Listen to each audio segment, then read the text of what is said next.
किन्नर चुड़ैल। गोरखपुर नाम का एक गांव हुआ करता था।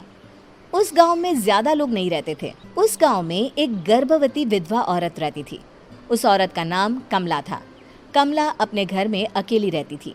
उसके पति की सारी जायदाद उसके नाम हो गई थी, पर सभी गांव वाले उस औरत को मनहूस औरत समझा करते थे और सभी उससे नफरत किया करते थे। एक बार कमला राशन की दुकान पर खाने का सामान खरीदने जाती है। भैया जी, जरा 1 किलो दाल चावल देना। अरे हाय हाय हाय हाय हाय हाय! अरे मनहूस औरत, मेरी दुकान में अपशुगन करवाने आ गई क्या? हैं? चल जा यहाँ से। मैं कुछ नहीं देने वाला हूँ तुझे। भाग भाग यहाँ से, चल जा, निकल। भैया जी, ऐसा मत कहिए। मैं गर्भवती हूँ, मुझे खाने की बहुत जरूरत है। मुझे खाना दे दीजिए। दुकानदार कमला को वहां से धक्के मारकर भगा देता है। तभी कमला रोते रोते उस गांव के किन्नरों के इलाके में आ जाती है। गांव वाले किन्नरों को उसी इलाके में रखा करते थे, क्योंकि वो लोग किन्नरों को पसंद नहीं करते थे और उनके इलाके में रहने से मना करते थे। तो किन्नरों ने उसी गांव में अपना एक इलाका बना लिया था। जब किन्नर लोग देखते हैं कि एक गर्भवती महिला रोते रोते उनके इलाके में आ गई है, तो सारे किन्नर कमला के पास जाकर उसका हाल पूछने लगते हैं। क्या हुआ बहन, तुम्हारी गर्भवती अवस्था में इतनी बुरी हालत कैसे? तुम रो क्यों रही हो? तुम डरो मत, हम तुम्हें कोई नुकसान नहीं पहुंचाएंगे। तुम शांत होकर सब बताओ कि हुआ क्या है। मैं कमला हूँ। मैं गांव के दूसरे इलाके से आई हूँ। 2 महीने पहले ही मेरे पति की मौत हुई है। मुझे गांव के लोग मनहूस मानते हैं, क्योंकि मैं विधवा हूँ और गर्भवती भी। वहाँ के लोग मुझे खाने के लिए कुछ बेचने के लिए भी तैयार नहीं, जिससे मेरा गुजारा नहीं हो रहा था। कोई बात नहीं कमला, हम तुम्हारा ख्याल रखेंगे। किन्नर लोग कमला को एक खाली घर में रहने के लिए जगह दे देते हैं और उसकी देखभाल भी करते हैं। कुछ ही महीने बाद कमला अपने बच्चे को जन्म देती है, पर अफसोस, कमला बच्चे को जन्म देते ही अपनी जान गंवा देती है। जब सब किन्नर बच्चे को देखते हैं तो बहुत खुश हो जाते हैं, क्योंकि वो बच्चा भी किन्नर ही था। कमला ने एक किन्नर बच्चे को जन्म दिया था। अब इस बच्चे की देखभाल कौन करेगा? हम तो इस बच्चे को गांव के दूसरे इलाके में भी नहीं भेज सकते। और तो क्या हुआ, इस बच्चे की माँ नहीं रही तो हम इसे पालेंगे। अब ये हमारे इलाके में रहेगा, हमारे साथ रहेगा। फिर वो किन्नर उस किन्नर बच्चे को गोद ले लेते हैं, उसका नामकरण कराते हैं। उस किन्नर बच्चे का नाम शक्ति रखा जाता है। देखते ही देखते शक्ति बड़ी होने लगती है। उसके रंग रूप बहुत सुंदर थे। वो बहुत सुंदर किन्नर दिखती है। एक दिन शक्ति एक किन्नर से पूछती है, माँ जी सुनिए ना, ये गांव के दूसरे इलाके में भी तो लोग रहते हैं, तो हम वहाँ क्यों नहीं जाते? हम उनसे अलग क्यों रहते हैं? शक्ति, क्योंकि वो लोग हमारे जैसे नहीं, वो लोग हमें पसंद नहीं करते, इसीलिए हम उनसे अलग रहते हैं। क्यों?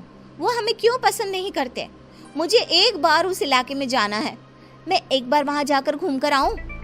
शक्ति, खबरदार, जो तू उस इलाके में कभी भी गई तो अपनी जान नहीं गंवाना चाहती तो उस इलाके में कभी कदम भी नहीं रखेगी, समझी? इतना कहकर वो किन्नर वहाँ से चली जाती है। शक्ति उस किन्नर की बात सुनकर बहुत रोती है। माँ जी, ऐसा कैसे कह सकती है? उन्होंने इतनी सी बात के लिए मुझे इतना डांटा। अब तो मैं उस इलाके में ज़रूर जाऊंगी। फिर एक दिन शक्ति गांव के दूसरे इलाके में चुपके से जाती है। ये लोग तो हमारे जैसे ही इंसान हैं, तो ये हमसे नफरत क्यों करते हैं? जब शक्ति उस इलाके में पहुंचती है तो गांव के सारे आदमी उसके रूप से मोहित हो जाते हैं। वो लोग ये अंदाज़ा नहीं लगा पाते कि वो किन्नर है। शक्ति की सुंदरता देखकर सारे गांव वाले उसकी तारीफ करने लगते हैं। तभी गांव का चक्कर लगाने गांव के जमींदार का बेटा हर्ष वहां पहुंचता है। हर्ष भी दिखने में बहुत सुंदर होता है। जब हर्ष ने शक्ति को देखा तो वो भी उससे मोहित हो गया, और जब शक्ति की नज़र हर्ष पर पड़ी तो वो हर्ष को देखकर मोहित हो गई। आपको पहले कभी इस गांव में देखा नहीं। इस गांव में आप नए हैं क्या? जी नहीं, वो मैं बस। तभी शक्ति बोलते बोलते रुक जाती है और मन में सोचने लगती है, अगर मैंने इनको बता दिया कि मैं दूसरे इलाके से आई हूँ तो वो समझ जाएंगे कि मैं किन्नर हूँ, इसलिए मुझे इनसे झूठ ही बोलना पड़ेगा। शक्ति हर्ष को कहती है, जी हाँ, मैं इस गांव में नई आई हूँ, यहाँ अकेली रहती हूँ। वैसे आप कौन है? आप भी इसी गांव में रहते हैं? जी हाँ, मैं इस गांव के जमींदार का बेटा हूँ। आपको किसी भी चीज की जरूरत पड़े तो आप मुझे बता देना, मुझे अच्छा लगेगा। ऐसे ही शक्ति और हर्ष एक दूसरे से रोज मिलने लगते। वो दोनों अपने प्यार का इजहार करने एक दूसरे से मिलने जाते हैं। तभी शक्ति का पीछा करते करते एक किन्नर वहां आ जाती है। शक्ति, शक्ति, मैं तुमसे बहुत प्यार करता हूँ। मैं तुमसे शादी करना चाहता हूँ। क्या तुम मुझसे शादी करोगी? हाँ हर्ष, मैं तुमसे शादी करूँगी, पर मैं तुमको अपने बारे में एक सच्चाई बताना चाहती हूँ जो मैंने तुमसे छुपा कर रखी है। तभी उनके बीच में ही वो किन्नर आ जाती है। शक्ति, तेरी हिम्मत कैसे हुई ऐसा करने की? वो किन्नर शक्ति को खींचकर गांव के जमींदार के पास ले जाती है। हर्ष भी वहां शक्ति को बचाने के लिए पहुंच जाता है। जमींदार शक्ति और हर्ष के प्यार के बारे में सुनकर गुस्से में आ जाता है और शक्ति को गांव के बाहर निकालने की सजा देता है। शक्ति ये बात सहन नहीं कर पाती और कुएं में कूदकर अपनी जान दे देती है। जमींदार हर्ष की शादी गांव की एक लड़की से करवा देता है, पर हर्ष इस शादी से खुश नहीं होता। शक्ति अपना बदला लेने के लिए मरने के बाद किन्नर चुड़ैल बन जाती है। अब मैं इन गाँव वालों को नहीं छोड़ूंगी, अब इनसे मैं अपने प्यार का बदला लूंगी। किन्नर चुड़ैल गांव वालों को परेशान करना शुरू कर देती है। एक बार वो रात को गांव के खेतों में पहुंच जाती है और वहां आग लगा देती है। सारी फसल जल के राख हो जाती है।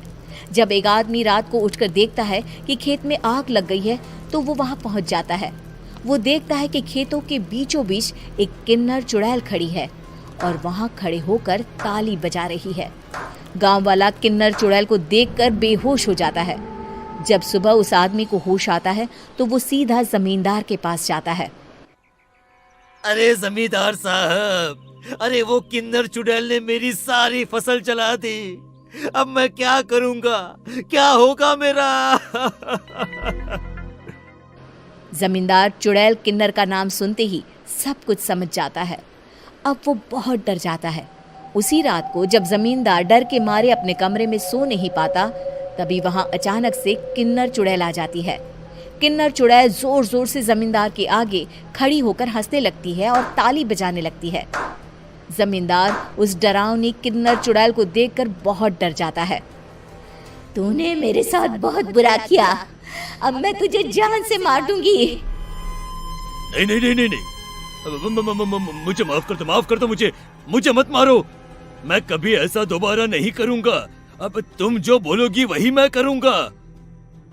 ठीक है, मैं चाहती हूँ कि किन्नर इलाका गांव के इलाके से जुड़े और गांव का कोई भी आदमी किन्नर समाज से द्वेष ना करे, उससे नफरत ना करे, नहीं तो मैं सारे गांव को मार दूंगी। और तुम गांव में एक नया कानून बनाओ कि अगर किसी ने भी किन्नर समाज को हानि पहुंचाने की कोशिश भी करी या इनसे भेदभाव करने की भी कोशिश करी तो उनको कड़ी से कड़ी सजा मिलेगी। हाँ हाँ हाँ हाँ, मैं ऐसा ही करूंगा। तुम जो बोलोगी वो मैं करूंगा, पर मुझे जाने दो प्लीज। तब वो किन्नर चुड़ैल वहां से चली जाती है। गांव का जमींदार किन्नर चुड़ैल का कहा मानते हुए दोनों इलाकों को एक कर देता है और नया कानून भी लागू कर देता है। तब से वहां किन्नर समाज और बाकी गांव वाले शांतिपूर्वक रहने लगते हैं।